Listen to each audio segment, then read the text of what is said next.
This conference will now be recorded. Sandy,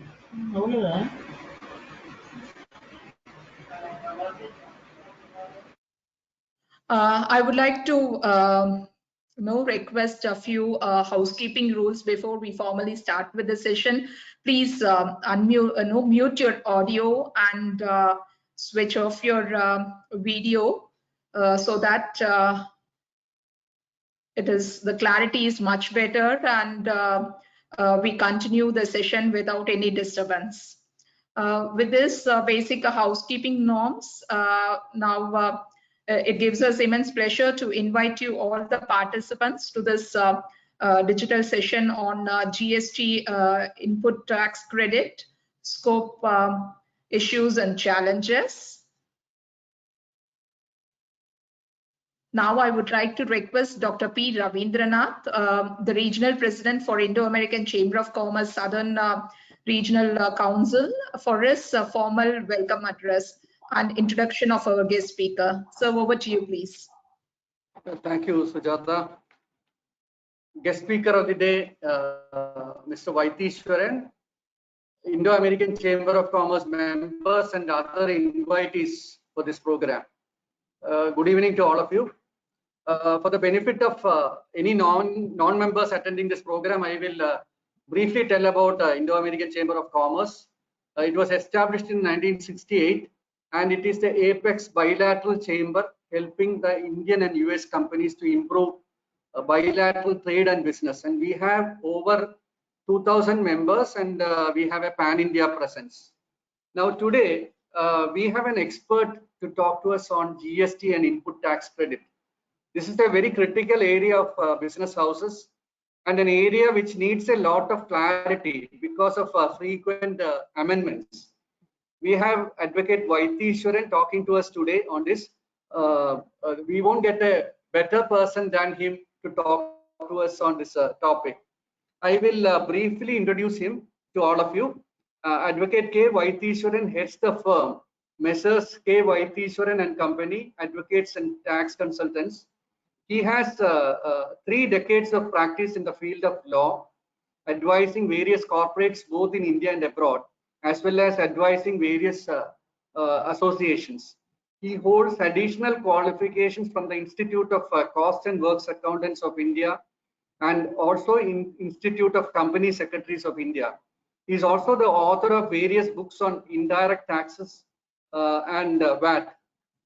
He is also the head of Taxation Committee of the Madras Chamber of Commerce and Industry, member of the South India Council of Indo-American Chamber of Commerce, member of the Economic Policy Advisory Committee, Confederation of Indian Industry, Southern Region, and also taking over as a president of Rotary Club of Madras. Let me welcome Advocate Vaitishwaran to this program, and I also take this opportunity to welcome all the IACC members and other invitees attending this function. Over to Mr. Vaitishwaran. During the presentation, you can post your doubts in the chat box, and after the session, we will be taking you through the answers. Our speaker will be answering your questions. Thank you very much. Thank you so much, Dr. Ravindran. Thank you so much, and it's a pleasure to be part of this event, and nice to see IACC organizing such an interesting topic for the benefit of the membership. And this would take about an hour, and interestingly, we are discussing such a critical topic few days before July 1st, and July 1st would mark the 4th year of completion of GST. GST was launched in India on July 1st, 2017, and we are close to completion of 4 years of GST. Compared to many other countries, India has really beaten expectations as far as the new reform is concerned. Fundamentally, India did not see the inflation, which is normally associated with any kind of GST introduction. We escaped that inflation. Probably to some extent, there was a good strategy in terms of lower rates of taxes and a mixed bag of rates of taxes. But at the same time, one cannot deny the fact that GST is the biggest tax reform this country has seen because people who are in regular businesses, especially manufacturers and traders, would know the cascading impact of taxes and how they went through the challenge of excise duty not being set off against VAT and VAT not being set off against service tax and so on and so forth. So GST from that perspective is a very, very big ticket tax reform, and industry has definitely gained out of it. Of course, we could have gained more if COVID had not interfered and the slump had not happened. But otherwise, the benefits of GST is very much there, despite what the politics that you might read in the newspapers as to what's happening at the council and discussions and things like that. The law is very much in place. And one of the life of GST is the input tax credit. So the topic for the day would be focusing only on input tax credit and the issues around input tax credit. And I would be glad to take questions after a presentation of about an hour or so. Next slide, please.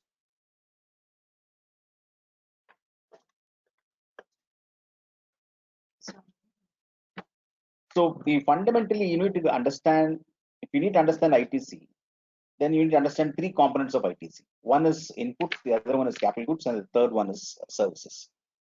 Now, the very beauty of GST is that input has been defined in a very liberal manner. So the way you read the definition, input means any goods other than capital goods. So that takes a very wide canvas. And then you have to demonstrate something. And what is that? You must show that you've either used it or you intend to use it. Please focus on the language. You either have used it or you intend to use it. And where? In the course of your business or in furtherance of business. So it's a very, very wide definition, whereby if something is used in the course or furtherance of business, it qualifies as an input. And business, of course, is very, very widely. Next.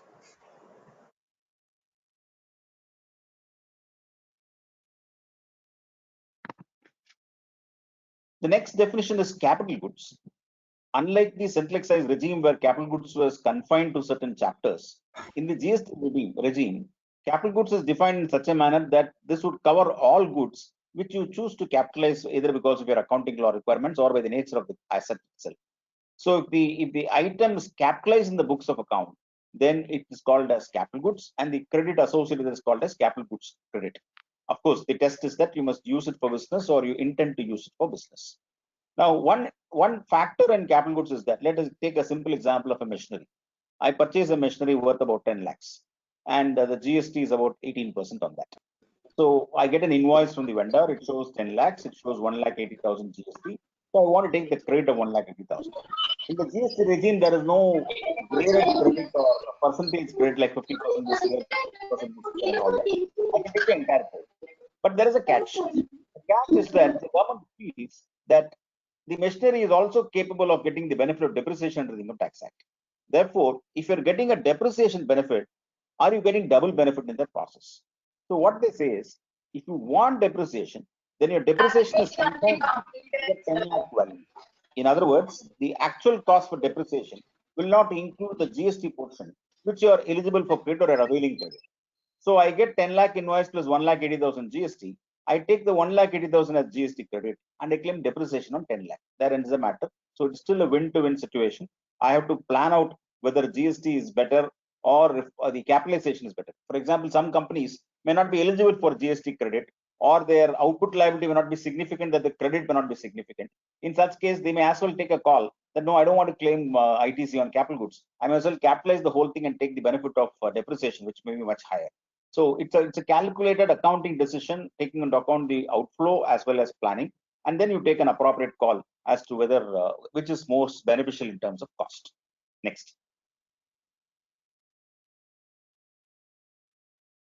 This is a third segment, as I said, input service. Input service means any service used or intended to be used by a supplier in the course or furtherance of business. So if you see overall across all the three definitions, the nexus is to business. The activity is either usage or intent to use, and it is just put into three boxes: inputs, input service, and capital goods. So if I have to give a layman's example of let us say a big contractor who's engaged in putting up construction, he's been engaged as a contractor for carrying out various construction activities. Now he would hire an architect, he would hire an interior decorator, he would hire a survey engineer, he would hire a security person, he would hire an auditor, he would hire a legal service provider, he would hire so many other service providers. So the services which he gets from them would be input services. then you would buy the cement and the steel and the other materials that are required for the construction. Those would all qualify as inputs. Then you buy a lot of construction machinery and other equipment which is used for the purpose of his contracting activities. They would all qualify for capital goods. So they are in different boxes, but the benefit is the same. He gets input tax credit under different segments. Next.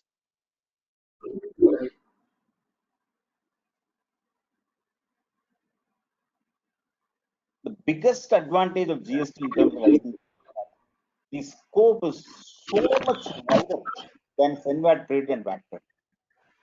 See, the criticism around GST, if you look at it carefully, the sharp criticism that you see around GST, you can put them into a couple of segments. One is on the technology front. You have challenges in terms of implementation, you have challenges in terms of portal, you have challenges in terms of compliance. Two, you have this issue with reference to fake invoice racket and how the law has changed to address the fake invoice racket. But in reality, nobody really complains about the fact that your ITC is not that significant. In fact, ITC is very, very significant and much more beneficial compared to the erstwhile SENVAT credit and VAT credit. Because here, I have to prove nexus to business. Now, typically what happens is that when you say that you have to prove an access to business, a lot of companies on their own break their heads. They look at their business and then suddenly come to a conclusion. Array, yaar, my output rate is 5%, my input rate is 18%. Maybe I can't take full credit. Nothing like that, unless the notification provides that you're not entitled to credit. Or there are companies which say that, look, I'm putting up huge investments in the initial days where a lot of items are procured, a lot of capital goods are procured, a lot of services are procured, but my output cycle may take some time, 1 or 2 years time, and my output revenue will happen much later. So can I take the credit or not? Is it nexus to business? It is very much nexus to business. There are some people who honestly worry saying that this looks like a huge expenditure. Will the department question the quantum of expenditure? No. There are enough decisions in the income tax law to say that the reasonableness test or test is from the businessman's perspective. Leave it to the businessman as to what he considers as relevant. He might have bought the worst quality material at a high price. He must have brought the poorest of quality services compared to other services. He might have incurred huge expenditure when at a better planning that expenditure will not be required. But that's his call. You cannot question why he incurred the expenditure. Is it for the purpose of business? Answer is yes. Is it inputs? Answer is yes. Is it capital goods? Answer is yes. Is it input service? Answer is yes. Then credit is available. Next.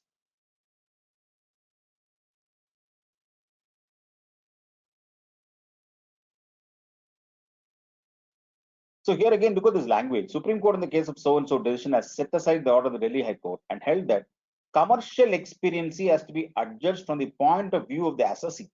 And the income tax department cannot enter on the ticket of reasonableness of amounts paid by the assessee. The revenue has no business to second guess commercial or business expediency of what parties at arm's length decide for each other. See, this is a very fundamental principle which cuts across all tax laws, which cuts across many laws. Most of the time you find that some authority or other, or even the media, for example, question the nature of expenditure, question the type of activity, question why this is being done. And they come to their own judgment calls as to why no, this does not seem fair, there seems something wrong. Commercial expediency is left to the judgment of the businessman. If it's a company, it's the board. The board has taken a call, they've examined it, they felt it's a good project.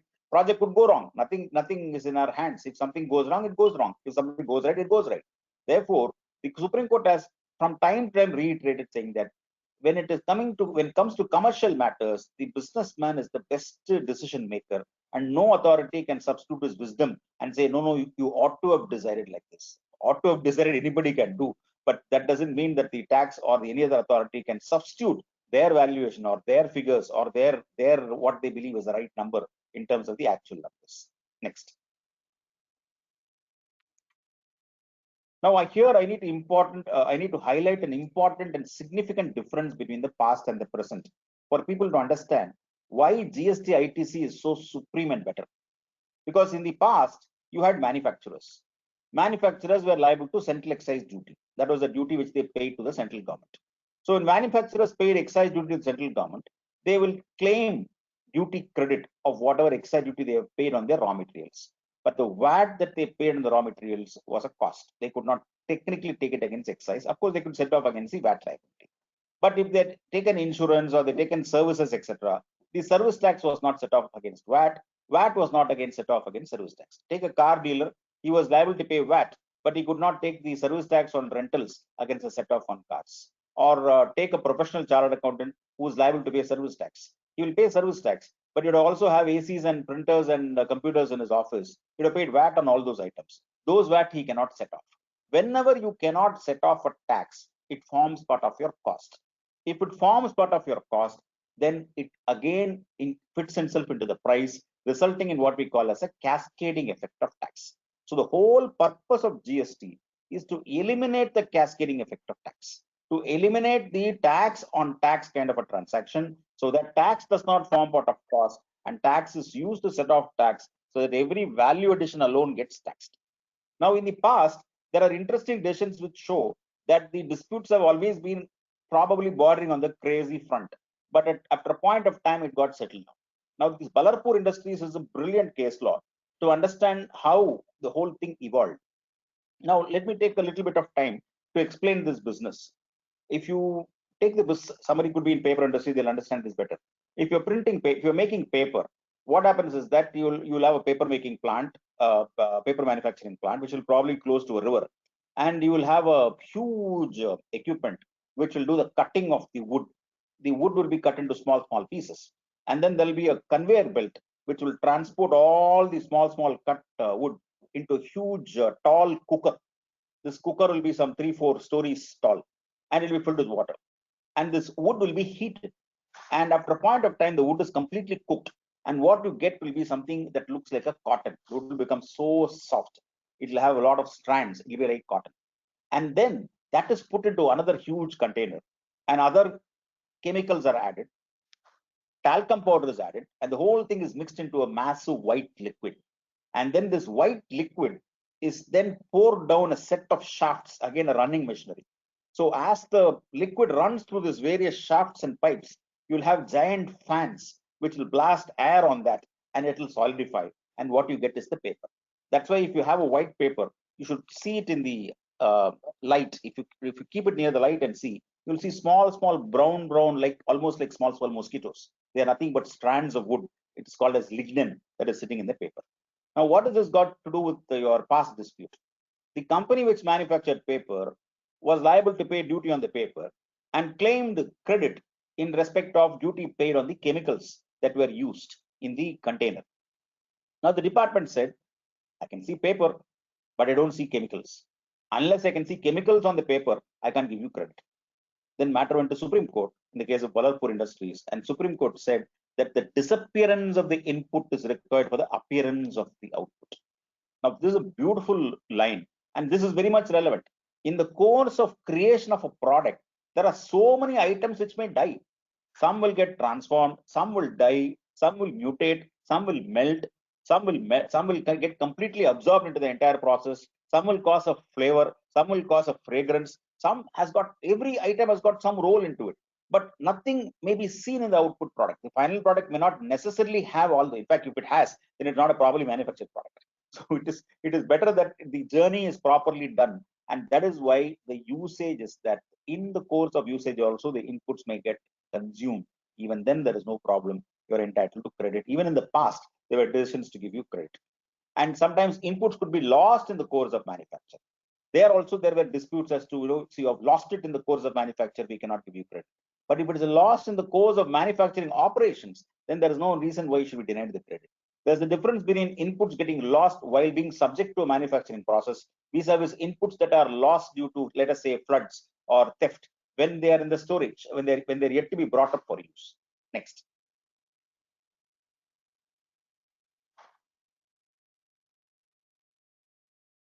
So let me go to the crux of today's debate or today's discussion. We are living in tough times. We are living in different environment where everybody is learning, and credit goes to humanity that they have completely understood this new method of working. So we are now used to this fancy terms. We are now used to work from home. We are now used to oximeters. We are now used to single mask and double mask. We are talking even about sophisticated gadgets to generate oxygen at home. We are now in a completely different world. See, there are at point of time there are people will at best talk about a thermometer. Nobody would have talked about an oximeter. So things have completely changed. And then because of the COVID impact, the governments had to bring in lockdown. Central government brought lockdown, state government brought lockdown, restrictions are brought among small segments in a state, and then relaxations happened. But with a caveat. In most of the government orders, you have noticed that either you are not allowed to work, or you're allowed to work because you're a continuous process industry, or you're allowed to work because you're in the export zone or supportive export zone, or you're allowed to work with certain conditions like 50% occupancy, 33% people should be deployed, and all kinds of SOPs were issued as for safety measures. Now, if you look at some of these SOPs, they will say that sanitization is important, sanitation is completely important, thermometer checking is important, safety of the employees is important, social distancing is important. You have to design your factory in such a manner that people are spread out when they're working. They're not sitting in the same room. It is not air conditioned. If it is air conditioned, there is windows that are open. So many conditions, etc., are put forth in such a manner that the COVID spread is arrested and people are not exposed. So companies have to incur new expenditures which they were never incurring. Nobody would have bought thermometers and oximeters in their factory. There's no necessity. So now businesses are incurring different kinds of cost in getting all these equipment, safety gadgets, visors, etc., to ensure protection, cleaning equipment. All those things are incurred at the factory level, business level, office level. Sanitizers, you have enough sanitizers everywhere kept so that it's almost like it's a habit now. As you enter, you use a sanitizer. As you go to use a sanitizer, sometimes you wonder, how much of chemicals you're exposing to your hand. But that's a reality today. You need to be obsessed with it. So all these come at a cost. Now, why do companies incur this? A, they need to provide safety to their employees. B, it is mandatory to incur this expenditure because otherwise your SOP is violated. Otherwise, a district collector can come and give an inspection and say that your factory has to be closed, your business has to be closed. Therefore, you're doing it necessarily for your business. The nexus to business is even more demonstrated if you can demonstrate that it's for my employees or for the compliance. So straight away, whatever monies that are spent on all these things will qualify for credit. Second, many SOPs say that since you're a factory and you want to open your factory and you have a number of employees, please ensure that they are insured or you take the insurance. So companies are now required to take insurance policies to protect these employees. So employee insurance is taken. And somewhere in those SOPs and GOs, you will find one line saying that violation of these directions would be violation of Disaster Management Act. Now, if you go to ITC, while I said that ITC is quite brilliant, it is open and the definition is quite wide, there is one particular section in the GST provisions called as 17 subsection 5. 17 subsection 5 talks about items on which you cannot get credit. And one of them happens to refer to insurance. And that insurance, there is an exception saying unless required under law to do so. So here I'm required under law to do so. So if I'm required under law to do so, then I'm entitled to credit. This is one aspect. Then the second aspect is a decision of the Madras High Court in the case of Ganesan Builders, which was rendered in the context of service tax. So there also the same restriction was there in the service tax provisions in the definition of input service. So Madras High Court said when a group policy is taken by the company for the benefit of its employees, then the insured is not necessarily the employees but the company. And therefore, it is an expenditure incurred for the benefit of the company and hence it will qualify for credit. So even under the SENVAT credit rules, when the nexus was in the context of business, despite the restrictive provision, Madras High Court said that you can take credit because the company is the insured and the benefit is for the company. And the same rationale or same principles can be equally extended to GST in the context of claiming credit as far as insurance is concerned. So that is the second aspect, which is a fallout out of COVID. Third aspect, again COVID related. Most of the businesses have switched to work from home. Some out of choice, some out of compulsion. In fact, initially in the first wave of the pandemic, manufacturers suffered a lot because they were not used to work from home. IT was always used to work from home, they could easily get over it. Manufacturers and professionals struggled a bit, but then they understood it and got over it. Today, many of the manufacturers have ensured that their accounts work completely outside. There are big FMCG companies that have closed their corporate office itself because they believe that the work from home is much more effective. So what happens in work from home? The employee works from home. The employee is part of a family unit. We cannot forget that. So there are interesting memes that are going around as to how the employee works, etc. how the employee sits for the meeting, that is for another discussion by itself. But the fact remains that the employee uses gadgets at home. Now, what does he use? He may use his phone, he may use his personal laptop. Now, what the company provides as a system when the employee is working in the company environment could be a very safe and secure system compared to the laptop or the gadget that the employee uses at his house. Naturally, because the levels of security may not be that high as far as a personal usage is concerned, though I believe that security is paramount even for a personal usage. But let us assume that it is not that secure.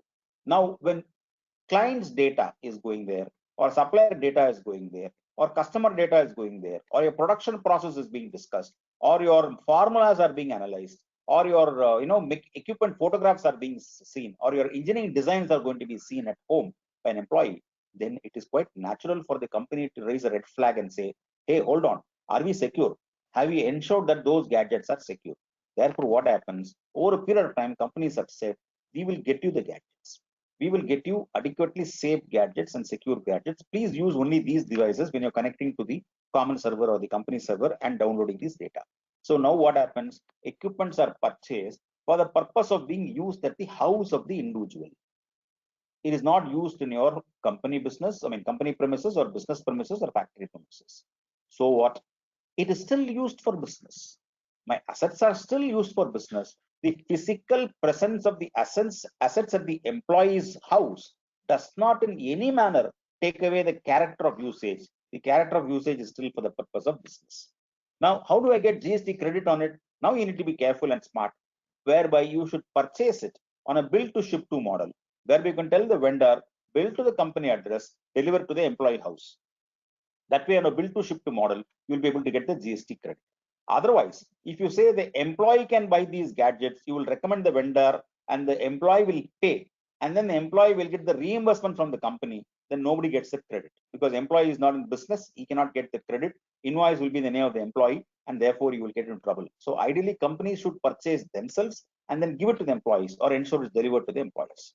So there will be gadgets that are kept. Apart from the gadgets, you need equipments, you need installation services, because not everybody will be having that kind of speed or that kind of network for which they have to operate. Therefore, Wi-Fi will have to be enabled, speed will have to be increased. Further security gadgets have to be ensured, installed in the premises, in the devices to ensure that maximum safety is provided. Now, you may ask me, sir, they may also work from their laptop. Why is the need for a security? Very simple. They may be very careful. Your employee will know the employee policy and may be very careful. But it is not common for every household to have laptops for every member of the family or have an iPad for every member of the family. Therefore, they'll be sharing. So when the gadgets are shared, the other members, when they look at other sites or use it for other purposes, there is no guarantee that they will be adequately secure sites. In which case, there is always a possibility of a cyber issue. There could be a Trojan horse. There could be something that can happen that can sit into your laptop or sit in your device, and then it can activate itself when you start using it. Therefore, it is of paramount importance that you take care of the security as well as ensure that you get the GST benefit out of it. This is the third segment as far as COVID is concerned. Fourth segment. Companies are struggling. Businesses are struggling. But despite that, they have a big heart. And the heart is such that they want to take care of their employees. They want to take care of the families of the employees. So one way would be, let us vaccinate all the employees. Therefore, expenditure is incurred in terms of health expenses, in terms of money is paid to companies to procure the vaccines, and there is a GST that is charged.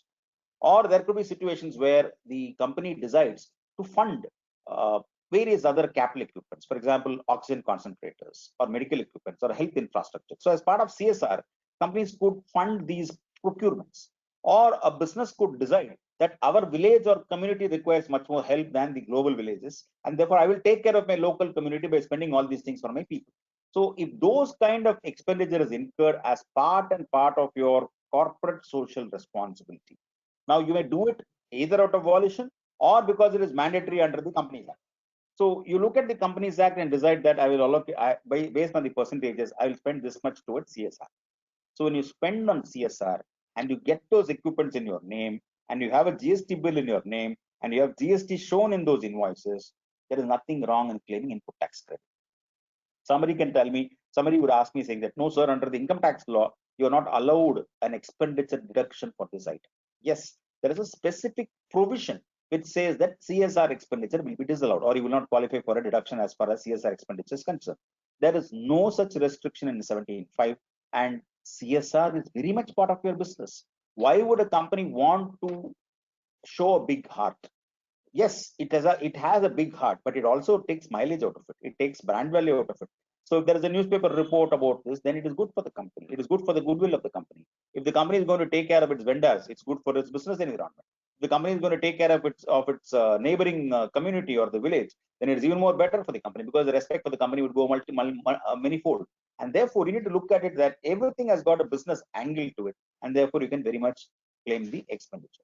And if you want some precedent for this, there is a decision of the SL Propac in the case of service tax, where expenditure was incurred for CSR purposes. The department denied the service tax credit on CSR expenses. Matter to tribunal. Tribunal said, no, you're very much entitled to credit as far as the CSR expenses is concerned. This is the fourth item. Fifth aspect. Lockdown has happened. Production has stopped. Can you say that goods have not been used? No. We are not in a literal test that goods must be actually used and continuously used. Even intended for use is enough. Now there is another challenge. What happens is that there are materials which are in certain industries which can go bad, or which can become, which will have to be destroyed because its shelf life is very little or insignificant. And even a week of lockdown, you may have to throw it away, junk it away. Now there can be a debate as to whether you put into use or not. So that's a separate topic by itself. I'll park it for the moment because there are so many other points to discuss. Last point is vendors. There are vendors who have raised invoices. They've sent you goods. They've charged GST. You have taken the credit and you are not able to pay them. Why are you not able to pay them? Your business is down. Your sales are down. Your cash flow is negligible or doesn't exist. And therefore, you're in trouble even to stay afloat. You have a list of priority. Your CFO has prepared a working capital plan. And in the working capital plan, you don't have the vendor at the top list. So there is some delay in payment to the vendor. But there is a clock ticking. The GST provisions talk about a 180-day period. Therefore, if you have received an invoice and taken the credit, and the goods have been received in respect of the transaction, from the date of the invoice, if you're not paid within 180 days, then you must reverse the credit. If you pay back the vendor subsequently, you can take back the credit. So there is a difference between failure to pay and extension of timelines. For example, the supplier or the vendor comes to an understanding with you saying that, yes, you are in trouble, I'm also in trouble. So I'll extend the credit period. So I'll give you 9 months credit. Now, that is not failure to pay. Now, commercially itself, the money is due after 9 months. Therefore, one cannot compel you to pay before 6 months to take the credit. And that is my view. There could be a contra view. But my view is that failure to pay is something very different from a commercial transaction, where the credit period itself is beyond 180 days. Next.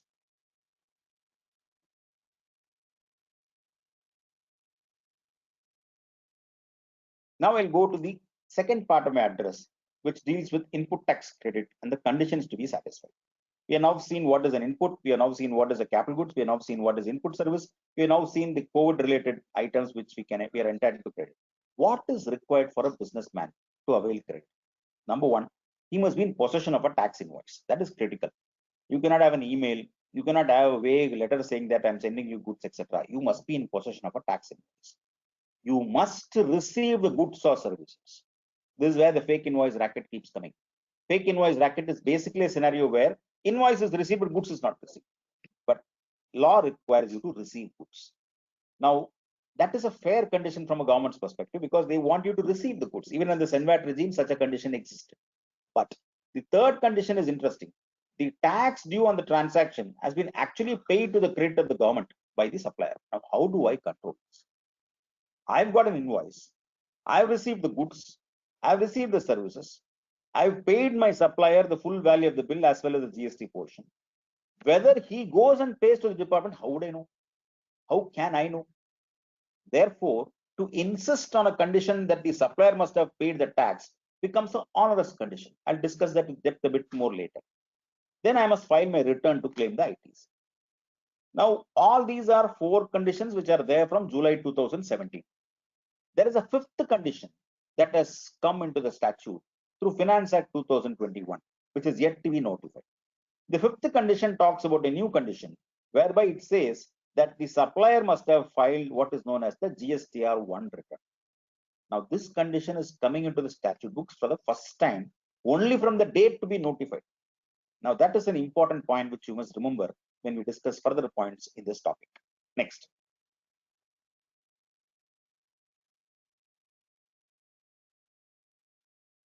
This is the biggest challenge all companies are facing. Some authority decides to compare your GSTR 3B and GSTR 2A as shown in the portal and says that in your GSTR 3B, you are claiming 1 crore as input tax credit. In your GSTR 2A, I see only 60 lakhs and therefore the balance 40 lakhs is ineligible credit. Please pay that amount with interest. In many cases, notices have been issued. In some cases, they even ask for interest as well as penalty. And in many cases, only a mere letter, not even a show cause notice under Section 73. In some cases, there are massive summons issued by the DGST authorities, DGST authorities, asking for reversal of credits on the ground that there is a difference between your 3B and your 2A. So I will take the question like this. What is this 2A?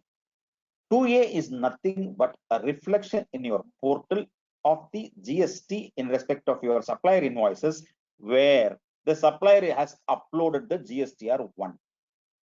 Now, the supplier files two documents, GSTR1 and GSTR3B.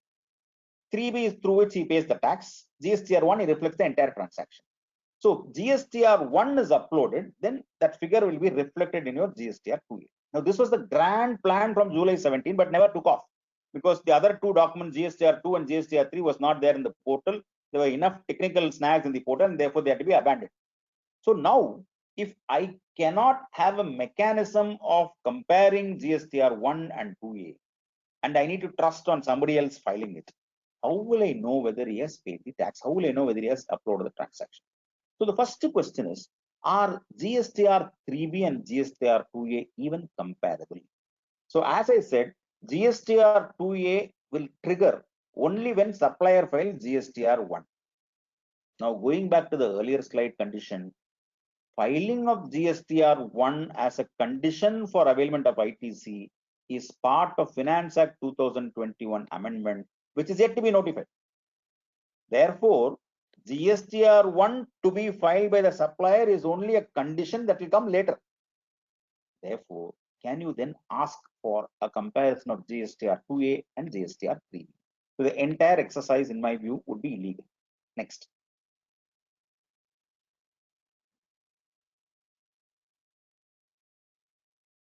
Except for GSTR1 and 3B, filing of all the other documents, GSTR1A, GSTR2, GSTR2A, GSTR3 were all kept in abeyance.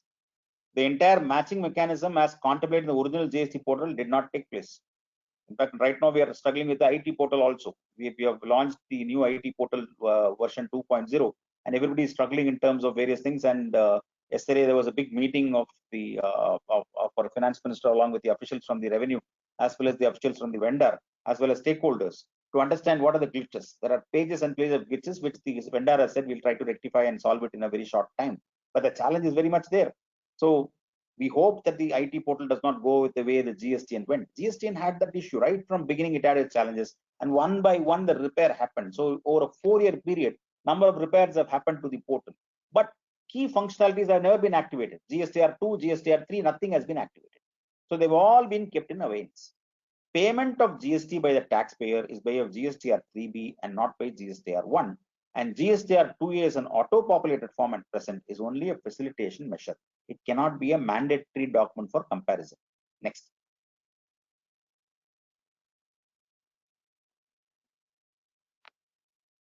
Therefore, my view, non-reflection of invoices in GSTR2A does not impact the ability of the recipient to avail ITC on self-assessment basis, so long as he has met the other conditions of 16.2, which means he has received the invoice, it is a bona fide transaction, he has received the goods, and the vendor, he has filed his return. Whether the supplier has paid the tax, that becomes the next critical question. Next.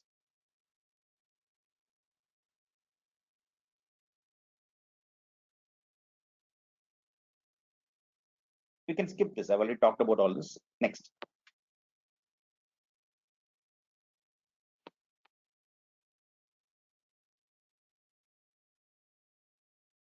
there are people who say, sir, please read rule 61. Just go back one slide.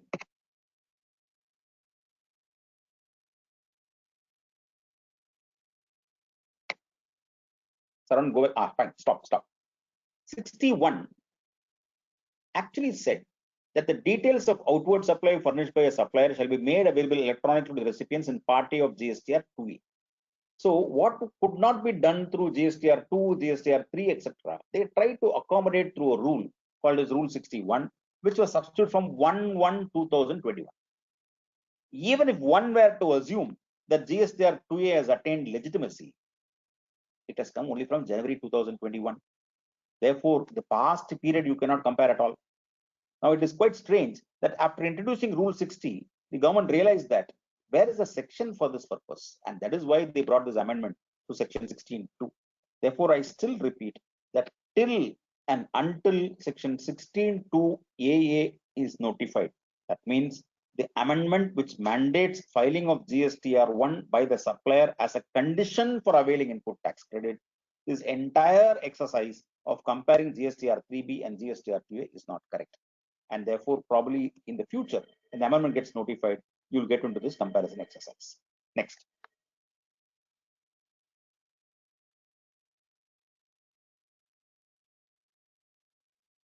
Now, one of the conditions in 16(1), 16(2) is that the supplier must have paid the tax to the government account. Now, imagine this. I'm getting a telephone bill. I've got GST on it. I've taken credit. How will I know whether the telephone fellow has paid the GST or not? I don't have any mechanisms to verify. Therefore, one fundamental principle in tax in law is that can a law compel anybody to do the impossible? This is what is called as doctrine of impossibility. So this provision, there is a condition which required the buyer to verify whether a supplier has paid the tax or not, is now pending before the Delhi High Court, where Bharati Telemedia has challenged it and said that this is unconstitutional. In the VAT regime, the Madras High Court in Vinayaka Agency said that department is not empowered to revoke the ITC availed on the plea that the selling dealer has not paid the tax when the petitioner dealer has paid tax to the selling dealer. That is the most critical point. You are a buyer, you got the invoice, you received the goods, you paid your supplier, you paid the GST also to the supplier. What more can I do? What more can I do except show that I've paid through bank? All that is the proof that I can give. I've deducted tax at source, I've paid this amount to that fellow. I can't go and chase and find out whether he has paid the tax.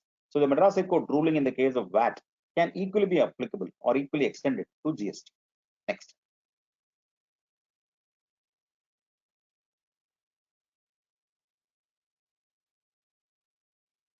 Now, this theory which I said, doctrine of impossibility, has been applied in many number of case laws, and it was also applied to the Delhi High Court in the case of Arise India.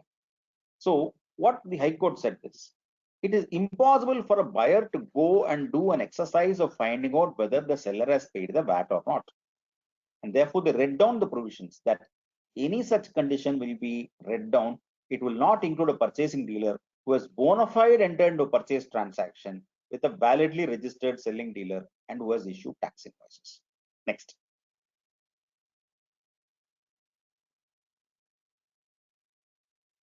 Bombay High Court, on the other hand, did not agree with this principle and took a contra view, saying that such a provision can be valid.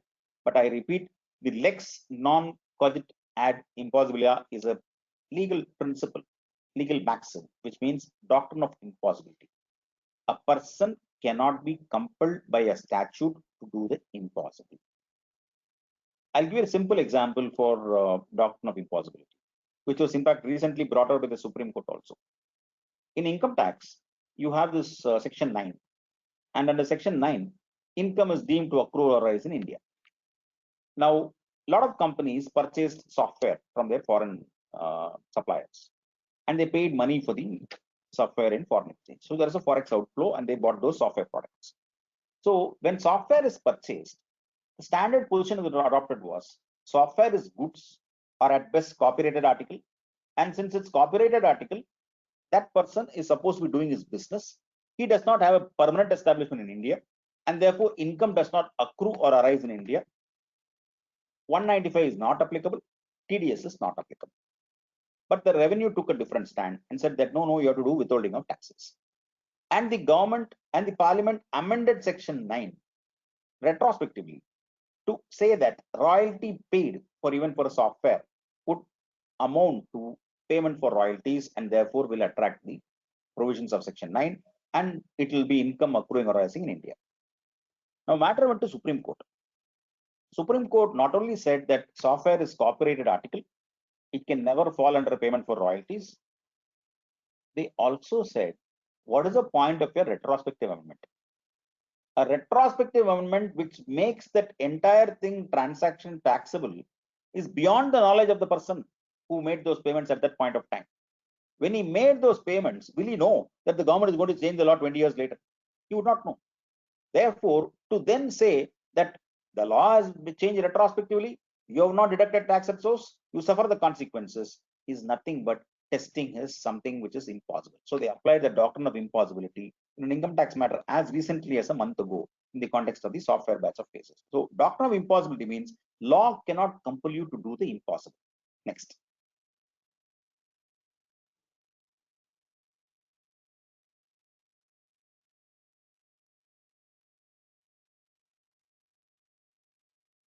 You can skip that. I'm just elaborated that.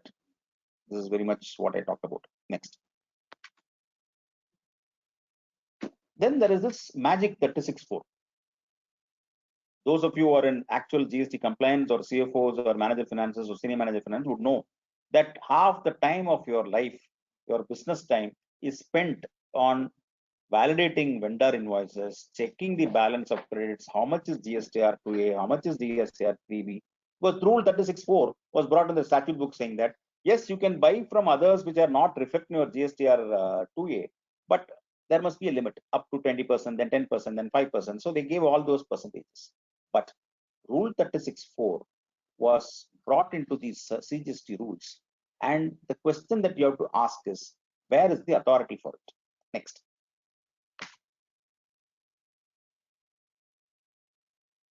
Next.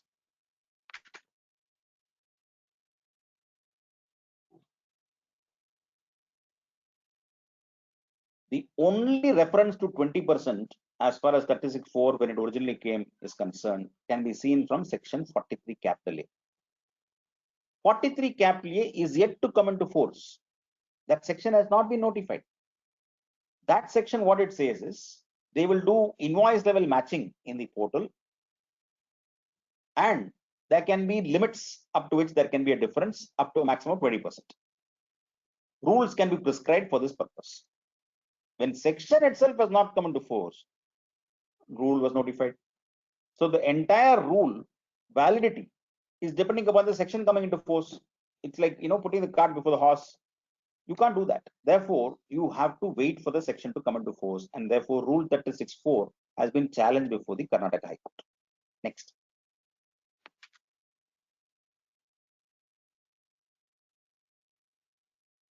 Now I'll move to the third segment of my discussion. This is rocking everybody. In the newspapers, you have seen fake invoice racket unearthed, 2,000 crores of GST lost, discovered, 1,500 crores of GST evasion due to fake invoices unearthed, so on and so forth. You will see the newspapers, and everybody gets peeved by the fact that why so much of revenue loss is happening by all these things. I have 2 or 3 viewpoints on this. Number one, I'm making it clear that I'm not condoning or I'm not endorsing any of those practices. They are clearly unethical practices. What is this fake invoice racket? Everybody wants input tax credit because input tax credit is cash flow. You have more input tax credit, you can use that for payment of your GST liability. So at one point of time, somebody decided to use this system and say that since you want input tax credit, I will give you input tax credit. Now, how will you get input tax credit? Only if you buy goods and services. So there were fellows who said, I will just give you invoices. So invoices were generated. They were called fake invoices because the underlying goods were never there. So somebody would receive these invoices, make payments for these invoices, but they would not receive the goods. And that is why it was called as fake invoice. Now it is not as if that it is unique to India. World over, this racket exists whenever VAT or GST happens. In fact, it is called as carousel trading in Europe. In EU VAT, you will find multiple companies doing the same transaction, and that's why it's called carousel trade. Like how you have a trade fair, no? You have all those carousel where the same thing will go like a roundabout. So the business will go on a roundabout transaction, and carousel trade is the biggest VAT issue in Europe. Therefore, it is not unique. So first of all, we should not be so obsessed with this problem. We should understand that this is like shoplifting. If you're running a departmental store, if you're running a big retail outlet, there will be pilferage. If the pilferage is there, you try to arrest it to the extent possible. But despite that, there will be some pilferage losses. In a process industry, there will be normal losses. There will be evaporation. Like that, in GST administration, the government should first understand that there will be some losses because these fellows cannot be changed. But what the government took was, they took this issue very seriously. And instead of going behind a few of these fellows who are manipulating this, they changed the law in such a manner that it became a cumbersome issue for everybody. So now there are fellows who are targeted because they've procured goods, procured fake invoices. There are others who are also targeted because they might have got those goods from X vendor, but that X vendor has issued fake invoice to Z. I'll just explain it again. Y purchases goods from X. Genuine transaction. Goods have been received, invoice has been received. But unfortunately, X has done good transaction as well as bad transaction. So he has raised fake invoices for Y. And therefore, government comes to the conclusion, or the authority comes to the conclusion saying that all invoices raised by X is suspect. And therefore, they go to all the buyers of X and say, you bought from so-and-so vendor. No, we don't trust this. We can't give you credit on this. You reverse it. So all kinds of summons are given. All kinds of notices are given. All kinds of pressure tactics are adopted. And all these are based on statements from the supplier. And in some cases, pressure is deployed to make you reverse the input tax credit without SCN, because they say that you reverse the ITC without SCN, there won't be any interest and penalty. And of course, threat of arrest also has been deployed in many cases. Fundamentally, if it's a genuine transaction, if it's a bona fide transaction, simple, you have every right to ask for cross-examination. If you have bona fidely purchased the goods and that the fellow has played truant with some other buyer, that should not affect your transaction. Therefore, you're entitled to cross-examination. And the other aspect is that if it is genuinely a genuine bona fide transaction, you should be in a position to contest it also.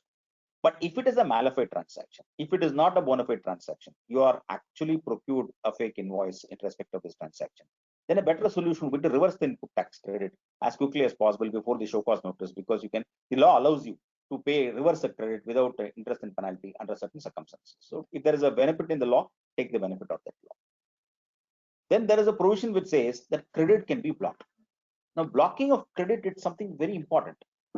From a revenue perspective, it is very important, but from an assessee perspective, it chokes your business. So when credit is blocked, then that becomes an issue by itself, and therefore blocking of credit has been challenged before the Gujarat High Court. Next.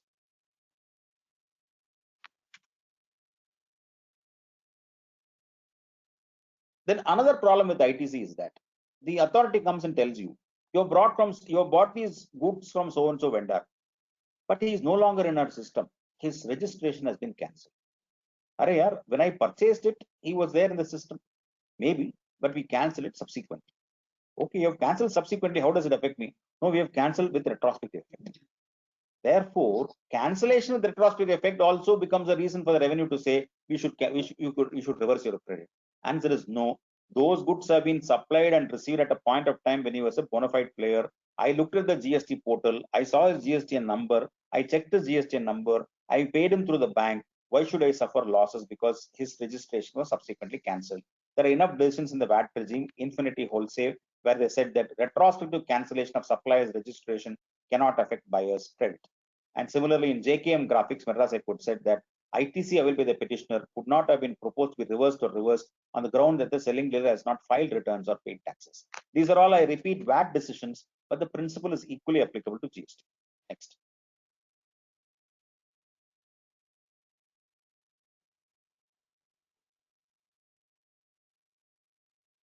As I said, the fake invoice was something which the government was very much obsessed with. And therefore, they kept on changing the law in such a manner, it became very stringent and stringent. Now, I also refer to in passing that there were news items of 1,000 crores, 2,000 crores, 3,000 crores, etc. There is a fundamental materiality concept. Our GST collection per month is more than 1 lakh crores. So we are talking about 12 lakh crores in a year.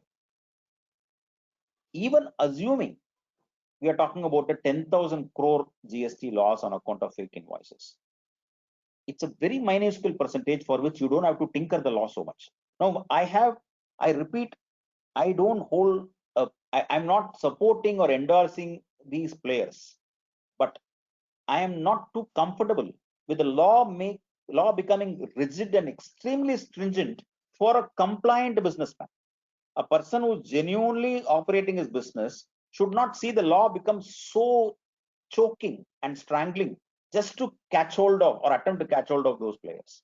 So my belief is that you must keep the law liberal and keep the law simple the way it is designed, and just go after a few of those bad eggs and take action against it, and not completely change the law, because there are other good players who do not go through this concept. For example, you may say, sir, no, action will be taken only against those errant fellows. In reality, it's the other way around. On suspicion, action can be taken. Once you confer the power, then you cannot control how it is exercised. You confer power on an authority, then the authority will be exercising the power. And even if you go to court will say, you've given him power, you've given him discretion. What is wrong in his exercising of powers? Therefore, provisional attachment. What is provisional attachment? Show cause is being issued. Show cause proposes to demand GST of 1 crore. You give a reply. You're entitled to hearing. You participate in the hearing. You lose the case. You file an appeal. When you file your appeal, you can pre-deposit 10% of the disputed tax and file an appeal. So that is your maximum outflow in the first appeal. But what this section says is, during the pendency of any proceedings, if the commissioner wants to protect the interest of the revenue or interest of the government, he will provisionally attach your property, bank account, etc. Now, mind you, proceedings are only pending, no order finalized. Even if it is finalized, you have a right of appeal. But because they feel that the interest of the revenue should be protected, your bank account can be attached. Next point. Next slide.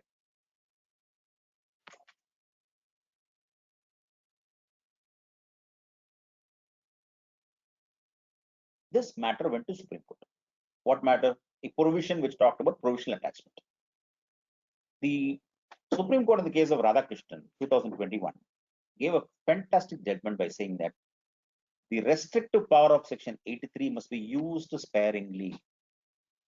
Provisional attachment order cannot be passed before initiation of proceedings against the taxpayer. Commissioner's power under this section is draconian. It will lead citizens and their legitimate business activities to the peril of the arbitrary power.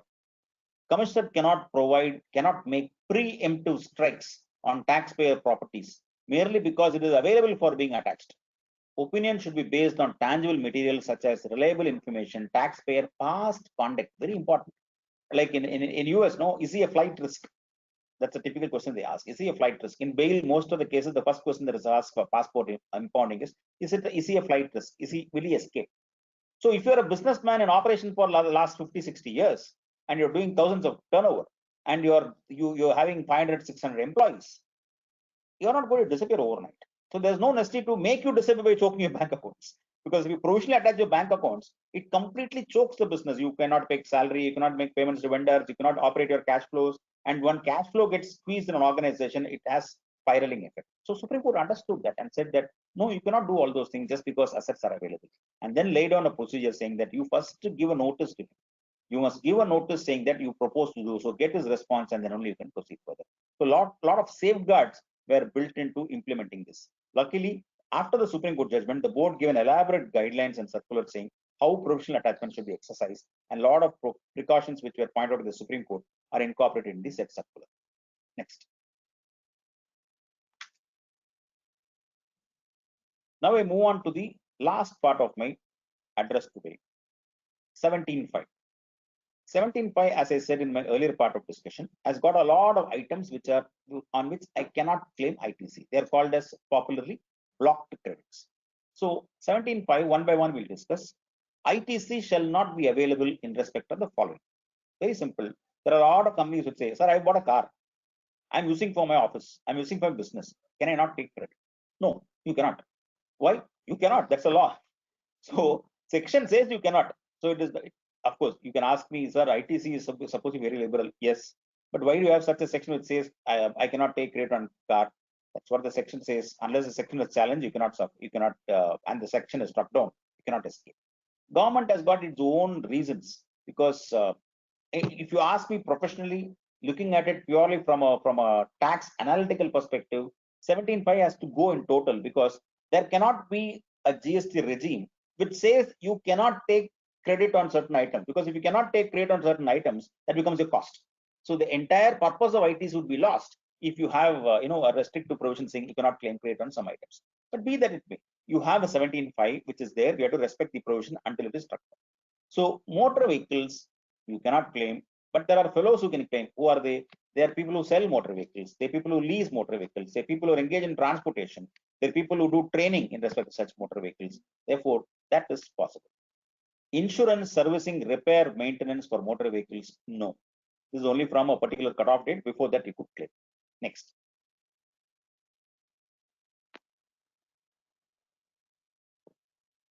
We can skip this. Next.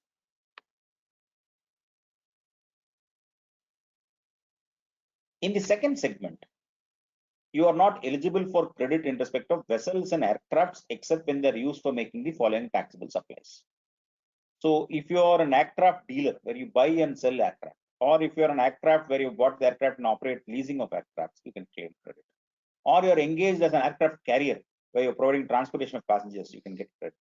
Or you're engaged in providing training or navigation in vessels or training and flying of aircraft, you can get credit. Otherwise, businesses are not eligible to claim credit in respect of the aircraft which they purchase. Again, you don't even know the reason. They probably feel that the GST will be too much if they give the credit. Next. You cannot claim ITC on food and beverages. Now, I have a different take on it. Food and beverages are goods. Interestingly, in GST, goods and services are treated differently. Notification 1/2017 is the notification which covers GST rates for goods. 11/2017 is the notification which covers the GST rate for services. Everywhere you will see goods and services treated differently. Even place of supply provisions are different for goods and services. So food and beverages are goods by themselves. I cannot take credit. But when I go to a restaurant and get a bill where I procure some service from the restaurant, that's a restaurant service. The restaurant charges me 5% GST under 11/17, not 1/17. Therefore, one may possibly take a view, subject to litigation. Again, I had a caveat, subject to litigation, that foods and beverages need not mean restaurant services, and restaurant services are not specifically covered in the block credit. Or I could do one thing. I could buy coffee and coffee powder and make my own coffee. Now, when I buy coffee and coffee powder cannot be called as food. Coffee powder is not coffee beverage. There's a vast distinction. Next.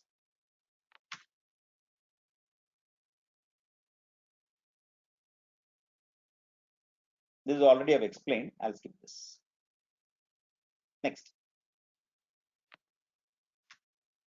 Next. Now, this is a very important question for everybody. Can a developer, I'm a real estate developer, can I avail ITC of the GST charged by contract? Can a developer avail credit in respect of GST charged by my architects, interior decorators, etc.? Can a contractor avail credit of GST charged by a subcontractor? Can a mall avail credit of the GST charged by contractors for building its mall? These are questions which I framed so that we understand this section better. Next.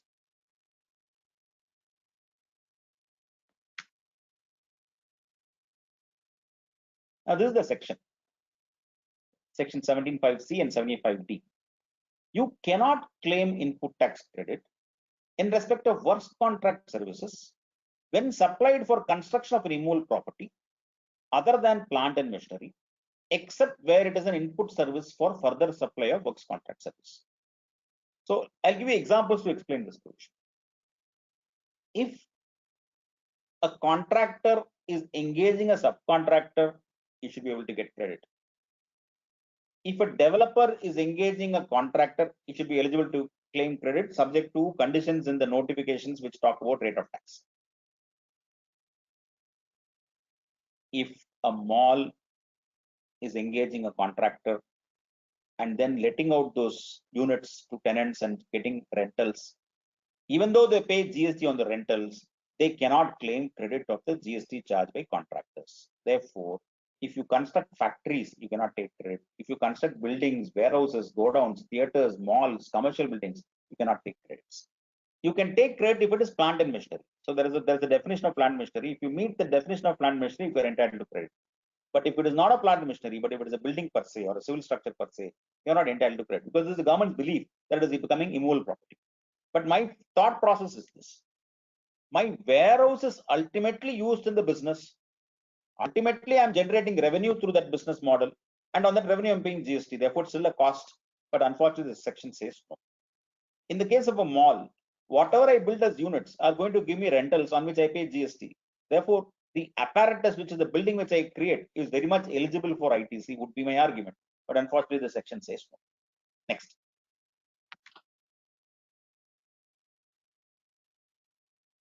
Then comes a question: what is immovable property?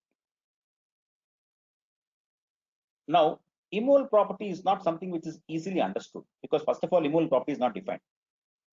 The way of a common man's understanding of immovable property would be buildings, something embedded to the earth, something attached to the earth. So there is always this dispute as to what constitutes immovable property. Now, I'll try to give an example, a very colloquial example. We'll probably test it in terms of understanding. So let us take a kitchen, and I have a mixie, and I have multiple jars.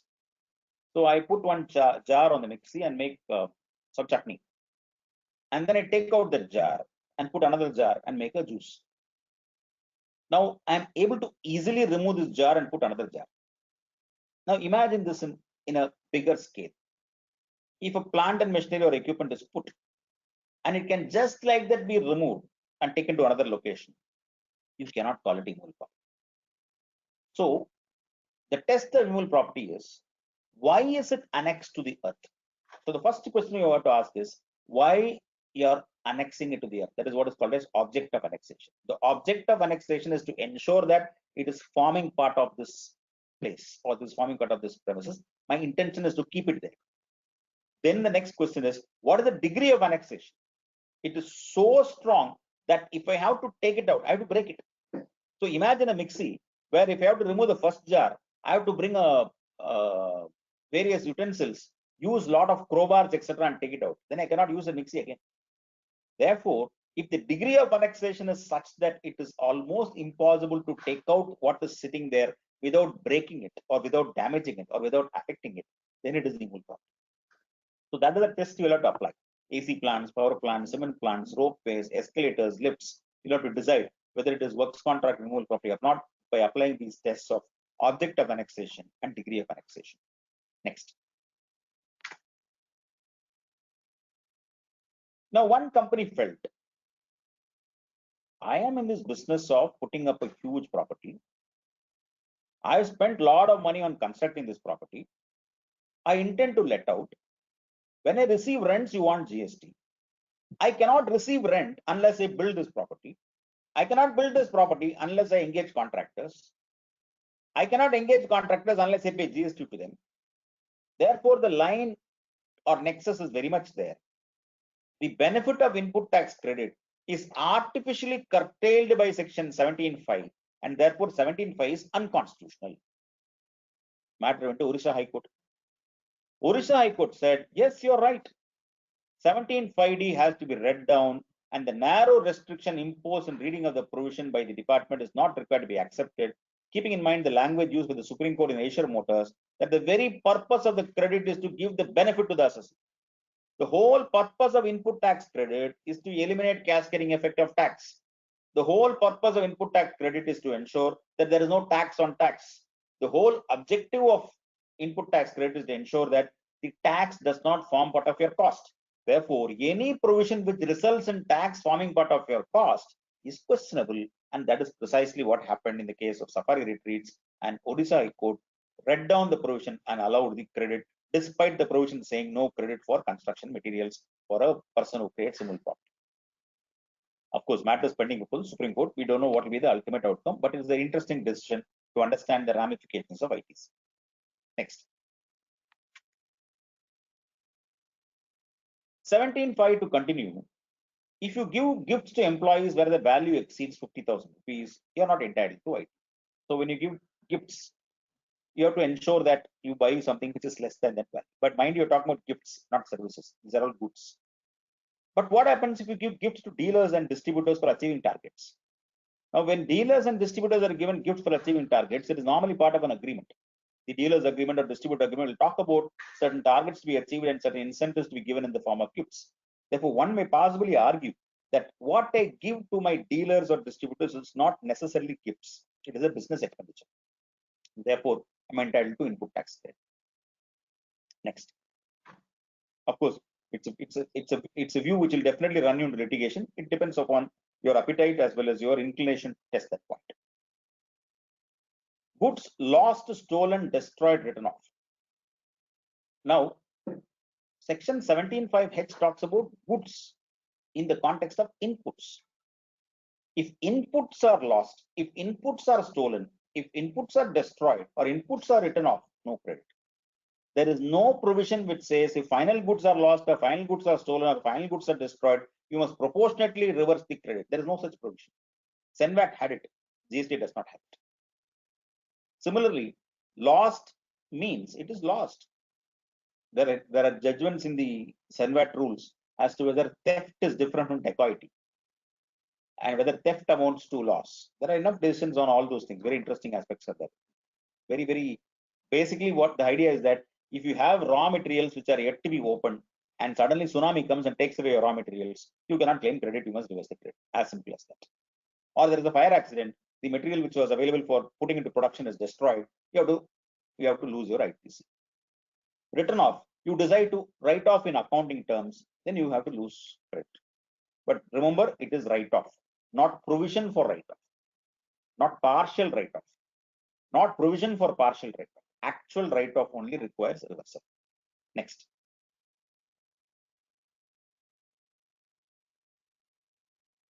This will affect some businesses because they may have taxable supplies and exempt supplies.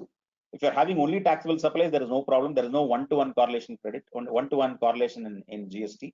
Let us say I'm a manufacturer of fragrances, and I also manufacture television sets in the same factory. Let us assume.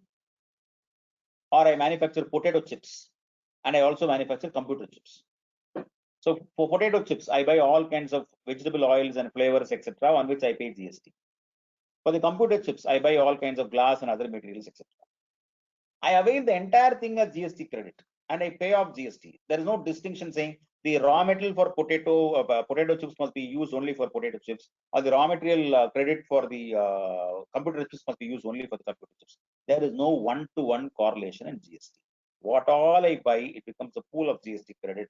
That money is available as and when there are clearances or supplies on which GST is payable, I set off. But when I have an exempt supply in addition to taxable supply, then the government's logic is that on your taxable supply, we have no problem in giving you credit. But in exempt supply, you cannot get full credit. Therefore, there is a concept of proportional credit for which there are formulas. Next.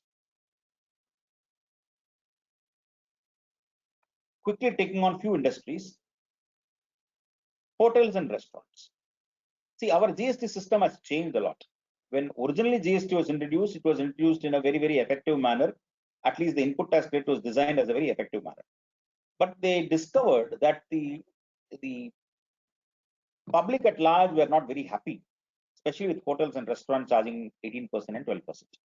So it became some kind of a politically sensitive issue. And therefore, government decided to do a new thing. They said hotels and restaurants will pay GST at 5%, but no ITC. So non-availability of ITC is not through the act, but through the notification. You want this 5%, don't avail ITC. So all these hotels, some of the smaller hotels have no problem. They shifted to 5% regime, they pay 5%, they don't want ITC. But there are a lot of middle-level hotels and big hotels who say that, look, we want ITC. My materials are costly. My imported materials have a lot of IGST. Let us say you're running an Italian restaurant and you buy all kinds of materials from abroad. You will find your input tax credit is significantly required, or your rental for the air-conditioned premises would be significant that you want that. Therefore, this 5% doesn't work.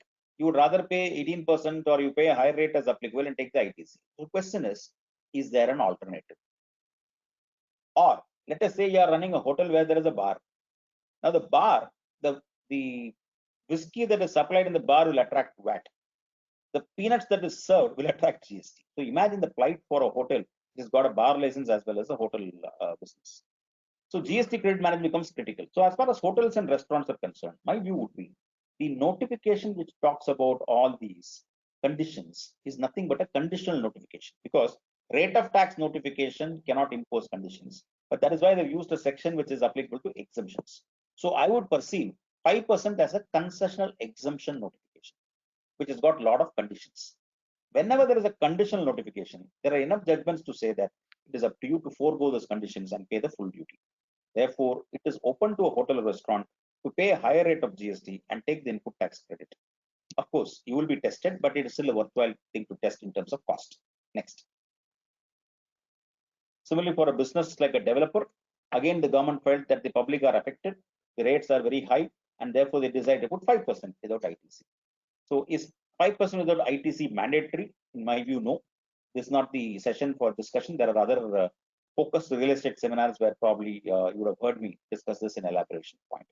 But there are issues like completion certificate, etc., which again would be very, very technical for this kind of audience. I'll skip it. I can always take it during question and answer session if required. Next. Last and important slide. We moved from excise to GST. We moved from VAT to GST. But it was a July 1st transition. Until then, I had a lot of SENVAT credit in my books, in my returns. I had VAT credit in my returns. How do I get it? So the government said, don't worry, there is a rule. There's a section 140 of the CGST Act. You have to upload a form called Tran 1. And through the Tran 1, you can transfer all these credits. So a lot of people transferred their education cess and secondary education cess and Krishi Kalyan cess also, because there was also SENVAT credit under the old law. Then the department said, no, that is not SENVAT credit, you cannot take credit. Then RC said yes. Then the law was amended retrospectively saying you cannot take that credit. Finally, matter was decided against RC by the division bench of the Madras High Court. So we had a lot of disputes on eligibility of education cess, SEC, etc. in ITC. A lot of people filed Tran 1 but made so many errors in the form. A lot of people could not file Tran 1 because they were technical glitches. At that time, people were not experienced in technical glitches. Nowadays, people are so experienced in technical glitches that when they're trying to operate and something doesn't happen, they pull out their camera and take a screenshot. They pull out their phone and take a screenshot. But nobody taught us to take screenshots in the initial years. There are a lot of business who may not know how to take a screenshot in a laptop. Therefore, it is very important that the system should be stable, glitch-free, before you throw the books at the assessee and say that you are not entitled to credit. So unfortunately, it's the other way around. The system is full of glitches and therefore courts are interfering everywhere. Throughout the country, you will find high courts giving relief. Open the portal, give him the credit, allow him to rectify the Tran 1, allow him to change the errors, allow him the benefit of credit. So the number of judgments are keep coming up. Then you have time limits for availment of credit. That is also under question. Letters and notices are very, very important in this context of Tran 1. Of course, whether SCN can be issued for Tran 1, that is another open issue. And last question is, I took the KKC credit, I took all those things on the belief that it is I'm entitled to it. Then the law was amended retrospectively saying that KKC is not eligible, this one is not eligible. Then how can you put interest and penalty? How would I know that day? I took the credit because it was SENVAT credit. Therefore, that is a case, but you have to fight it and get that relief as far as the dispute is concerned. It will not be a small, simple battle, it will be a long battle. Next. Then comes the issue of interest. See, GST is very peculiar. Unless I pay the taxes, my GST or 3B will not be accepted. Now imagine a situation like this. I have a monthly GST liability, let us say for a month, of 25 lakhs. And I have input tax credit of 15 lakhs. That means I can use 15 lakhs of GST credit, 10 lakhs I should pay from an electronic cash ledger. Electronic credit 15 lakhs, 10 lakhs electronic cash. Now I have a cash flow problem that month. I'm not able to pay this 10 lakhs. Then I can't file the return. So I delay the return till I get the cash. And after a few months, I upload this return after getting that cash. Now the department says, sir, you have defaulted government dues. You have to pay interest. fair point, because government dues cannot be kept back and there is a commercial loss and therefore there has to be a compensation. There is interest appeal. Then the department said you should pay interest on the 25 lakhs. Then the assessee said, no, at best you can charge me interest on the 10 lakhs portion because that is a cash portion which I've delayed. The 15 lakhs is my input tax credit, which you already got through my supplier. You already got the GST on that. You cannot collect interest once again on this. Department said no. And then in fact, this Manas Rao case is something which I fought. We won this case with the Madras High Court, but Madras High Court is very clear saying that there cannot be an interest levy on the ITC portion. The interest can be only on the cash portion. Finally, that has been accepted and amendments have come to section 51 of the CGST Act. Next. My last slide for the day, open issues. We are moving towards invoice matching. See, we did what? We brought in GST. Then there were a lot of issues of transport and people violating, and therefore e-way bill was created. E-way bill is a roaring success. It is working very well because fundamentally it is in another portal. It is not in the GST portal. That is the biggest reason for its success. And therefore e-way bill is, people have got used to it, business have got used to it, and to a large extent it's also working. Then government brought in, GST Council brought in what is called as e-invoice. And very rightly, they brought it in thresholds. Only for people who are 1,000 crores, 500 crores, 250 crores, like that they brought thresholds. That's the best way of introducing a new system. A new system cannot be thrust on everybody because not everybody is the same. So test it, test for errors, test for variations for a certain pocket of people who can probably have enough infrastructure to handle it. So now e-invoicing has also come into the picture. So the future plan for the council and the government is that invoice matching. The invoice matching is that the futuristic vision. Supplier will raise an invoice, upload the invoice, buyer will accept that invoice, match the input, and then take the input tax credit as his purchases. That is what is where we are heading for. But my humble view is that that is not the best solution. We should not be obsessed with this input tax credit that of this, the small minuscule percentage of fake invoices. We have now got into invoicing. We have now got into e-way bill. We have now got into enough checks and balances and to ensure that the credits are genuine. So there is no necessity for further, hitting the system to bring in a matching invoice, because what will happen is that a lot of errors can happen in those kind of matching transactions. Second, I'm an exporter. I've exported zero rated supply. I've executed a letter of undertaking and exported those goods. I've applied for refund of input tax credit. That's my cash flow. It has to be given. Now, of course, in the month of end of May, there was one Mela where government decided to give the refund because COVID is affecting cash flows. But that should not be the case. It is your money that should come back. As an exporter, taxes should not be exported. Therefore, refund of ITC must be the fastest thing in the entire system. Third, non-availability of ITC I just now discussed in terms of section 75. Four, there is a time limit for availment of ITC. There is a section which says that you must claim the ITC before the due date for filing your September month return, or the due date for filing of the annual return, whichever is earlier. Now, a lot of people are struggling in terms of those timelines because they are not able to claim the credit in time, etc. It's time to visit that provision to see why should there be a requirement of a time limit for availment of ITC, because that creates other practical problems. And the last one is, if you are a manufacturer or if you're a supplier or if you're a service provider and all your services are taxable, fine, you can be happy. But if you have a pocket of revenues which are exempted, then you're in trouble, because your ITC has to be managed to Rule 42 and 43, which are complex rules by themselves. Very complex rules. You need to understand English language, you need to understand arithmetic, you need to understand formulas, and hope that your calculations are correct. Because Rule 42 and 43 are most challenging formulas that exist. So if you are a business which is caught having two kinds of revenues, exempt revenues and taxable revenues, then you need to be careful that you don't run foul out of these provisions. So these are some of the open issues as far as ITC is concerned. I've taken about 1 hour 15 minutes, I guess, into completing this.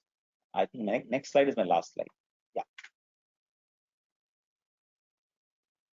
So I wish to thank the Indo-American Chamber of Commerce, Ravindranath and Sujata and the other team members of SIC who are my good friends for arranging this event.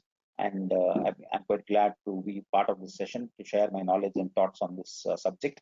We'll now open for questions. If somebody can read those questions of the chat box, it'll be easier for me. and I will try to answer to the extent possible. Thank you. Sure. Thank you, Mr. Vaidishwaran. We received one question from, of course, Mr. Mohan Rajamani. It says, is there a specific percentage of our supplies?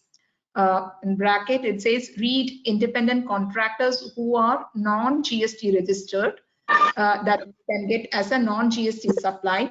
We subsequently export the service to a wholly owned subsidiary in the US.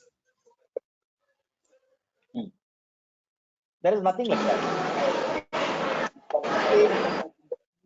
Is only in 36 which I referred to, and that is in the context of your credit availment in your GSTR 3B compared to how much of supplier has failed to upload their transactions in GSTR 1. But if you are procuring goods or services from somebody who is not even liable to GST, there is nothing wrong. You are entitled to purchase goods or services from anybody, and you are an exporter, you can export. There is absolutely nothing wrong. As far as ITC is concerned, if you are buying from a registered supplier and he has charged GST, then the law looks at it, whether have you received the goods, have you received the services, have you received the invoice, has a supplier paid the tax, then only it comes into the picture. But if you're buying from a, let us say, an unregistered supplier, there is no prohibition at all on you buying from an unregistered supplier. Okay, yeah, the next question is from Krishna Prasad Soundararajan. Although Rule 61 is introduced and is with effect from 1 January 2021, the departments has already served SCN for 2017-18 and for the financial year 2018-19, stating that ITC taken by company is much higher than the inward invoices appearing in GSTR 2A. Further, interest at the rate of 28% has also been levied. How do we proceed?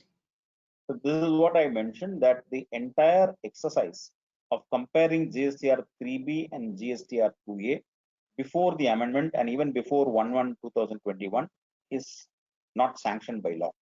Therefore, the show cause notice itself may have to be challenged in a court of law by your filing of writ petition, or you can take all these points by your reply through adjudication mechanism and then test your relief in the hearing process. If it doesn't work, you'll have to go on appeal, because you have a case. You have a case to say that this comparison is not allowed till the amendments are brought into the picture, and the amendments are only prospective. Thank you. If anyone have any last question, we still have a minute to go. So in case if any one of you have any question, otherwise we have come to the end of the session almost.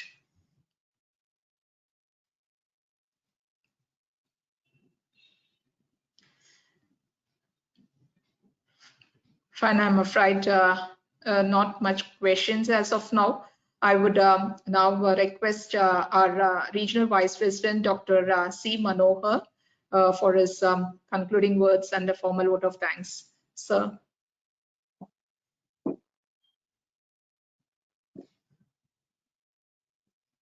So request you to unmute yourself. Thank you, Sujata.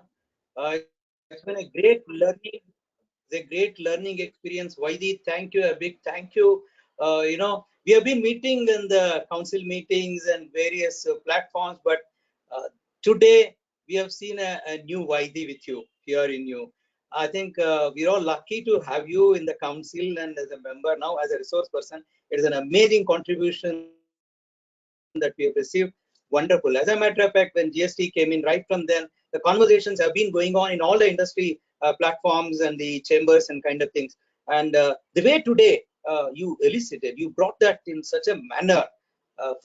Firstly, it was very lucid, but very candid. Your statements were. There was nothing like, keeping something on the fence and say it is this way or that way. You are very, very candid. That shows your preparation, your professionalism, and the credibility that you have established in the profession. And you are very clear about whatever you said, but you expressed it in very, very simple terminologies. So thank you so much, Doctor.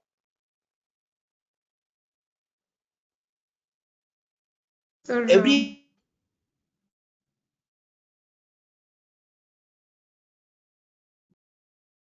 Doctor, we've lost you. So, Dr. Manohar, sorry, your audio is everybody not could connected to- understand. It's such a we are lucky to have you today to do this. In fact, the GST is biggest contributor, whether it is the customs 3 years, 4 years. Sitaraman just as a matter of fact, we were thinking, the 7 major objectives with which GST was brought in. A, simplification of the tax structure. B, enhanced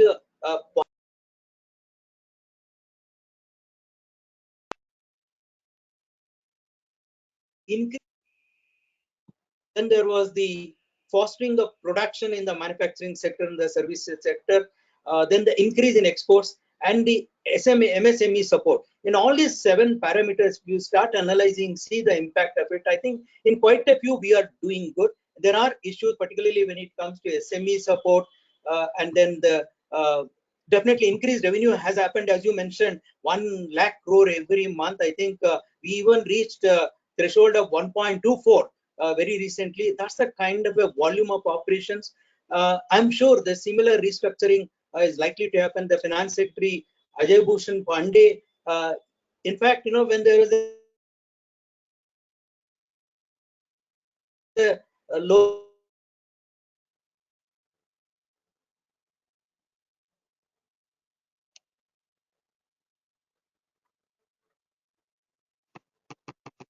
lowering the production, increase in the revenues have also happened in certain sectors, and it took the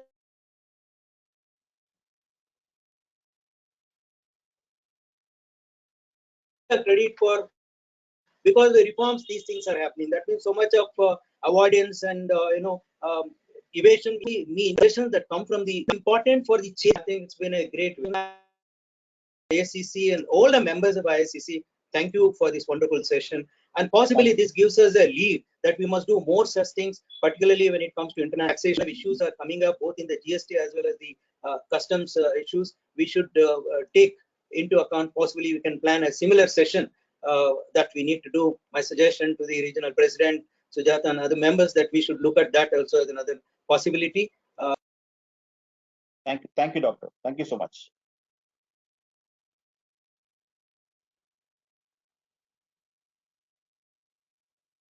So your audio is not good. We are losing.